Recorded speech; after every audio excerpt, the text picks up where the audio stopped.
पुणी षंढ को मारी खाइला महाबल बाघ। किछि दिन है कामाख्या नगर बन्यांचल अधीनस्थ विभिन्न अंचल में बाघ आतंक देखा बेले आज भुवन वनांचल अधीन कृष्णपुर और ओडाणा अंचल में महाबल बाघ आतंक खेलाई।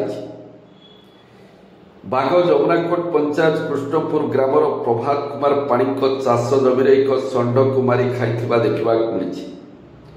तेबे पाद चिन्ह जनापड़ी एक बाघर पाद चिन्ह, जहाँफल अंचलवासी भयभीत देखा मिली। घटनास्थल में कपिलास बायोलोजी टीम और भुवन वन विभाग पहुंची तदंत आरंभ कर।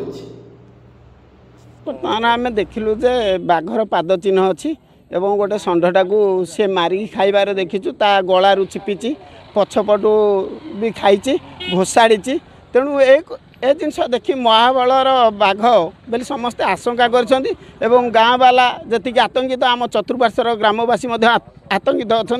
तेणु ता किभली भाव में फॉरेस्ट डिपार्टमेंट को आम रिक्वेस्ट करुचु से ट्राकलाउज माध्यम हो बा जेकोसी माध्यम तांकर नीति नियम प्रयोग करी बाघ को धरतु एवं सुरक्षा स्थान को नेले आम आखपाख अंचल एवं ग्रामवासी सुरक्षित रहिबे।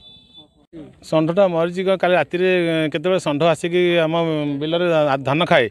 आम आसिक षंढ को सबुदिन टर्च मारी घर की जाऊ।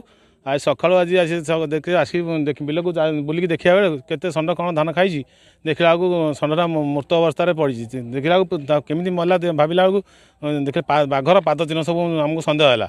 तापर आम लोक फरेस्ट डिपार्टमेंट को फोन कलु जे एटा षंढ को राति हाथी बाघ मारिकी आटाक कर। तेणु से सब आसिक लोक गदा हेले आम सब भयभीत अवस्था अच्छु।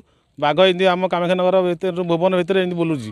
तेणु आम लोक मैंने केमती सुरक्षित रे से आम अनुरोध करुँ प्रशासन को बाघ को चिन्हट कर व्यवस्था करा।